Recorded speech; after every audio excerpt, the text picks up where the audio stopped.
28 ফেব্রুয়ারি 2026 voter তালিকা প্রকাশিত হওয়ার পর 3টি সাপ্লিমেন্টারি তালিকা প্রকাশিত হয়েছে।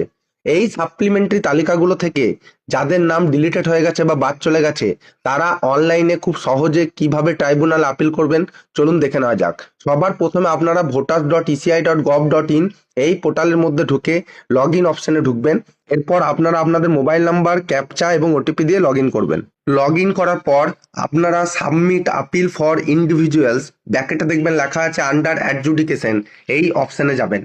এরপর এখানে আপনারা আপনাদের এপিক নাম্বারটি দেবেন, যেই এপিক নাম্বারটি ওই সাপ্লিমেন্টারি তালিকা থেকে ডিলিটেড হয়ে গেছে। এপিক নাম্বার দিয়ে সার্চ করার পর এরকম একটি পেজ ওপেন হবে এবং সেখানে আগে থেকেই আপনাদের নাম, আপনাদের এপিক নাম্বার এবং যেই মোবাইল নাম্বারটা দিয়ে আপনি লগ ইন করেছেন সেই মোবাইল নাম্বারটি আগে থেকেই প্রিফিল্ড করা থাকবে।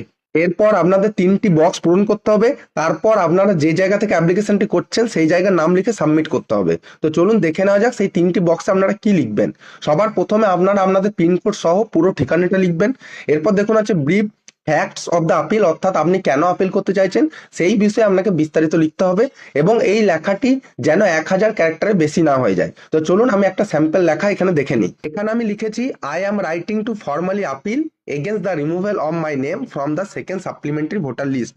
অর্থাৎ আমি এই আপিলটি কিসের জন্য করছি না, আমার নাম সেকেন্ড সাপ্লিমেন্টারি ভোটার লিস্ট থেকে বাদ দিয়ে দেওয়া হয়েছে। My EPIC number is AC number, part number, serial number based on the draft electoral roll published on 16/12/2025। অর্থাৎ 16ই ডিসেম্বর 2025 যে ড্রাফট ইলেক্ট্রাল রোল পাবলিশড হয়েছিল সেই বেসিসে আমার EPIC number, AC number, part number আর সিরিয়াল নম্বর আমি এখানে লিখে নিয়েছি। এরপর কি লিখলাম, I have been a regular voter and a permanent resident of this part. আমি এই পার্টের একজন রেগুলার ভোটার এবং একজন স্থায়ী বাসিন্দা। Despite having all valid documents my name has been removed without any valid reason. আমার কাছে সমস্ত ভ্যালিড ডকুমেন্টস থাকা সত্ত্বেও আমার নাম কোনো কারণ ছাড়াই বাদ দিয়ে দেওয়া হয়েছে। Even though I have all the documents listed below. এমনকি আমার কাছে নিচের যে লিস্ট করে আমি দিলাম সেই লিস্টেড ডকুমেন্টস সমস্ত কিছু আমার কাছে আছে। কি কি ডকুমেন্টস না, ইএফ ফর্ম, নোটিশ, মানে যেই নোটিশটা আপনাকে হিয়ারিং এর সময় দিয়েছিল, যদি দিয়েছিল তাহলে লিখবেন, আর যদি আপনার হিয়ারিং না হয় তাহলে এটা লেখার দরকার নেই। Birth certificate and the copy of the page where my father's name appeared in the 2002 electoral roll. জন্ম সার্টিফিকেট এবং আমার বাবার যে 2002-এর ভোটার লিস্টে যে নাম আছে সেই পেজের কপিও আমার কাছে আছে।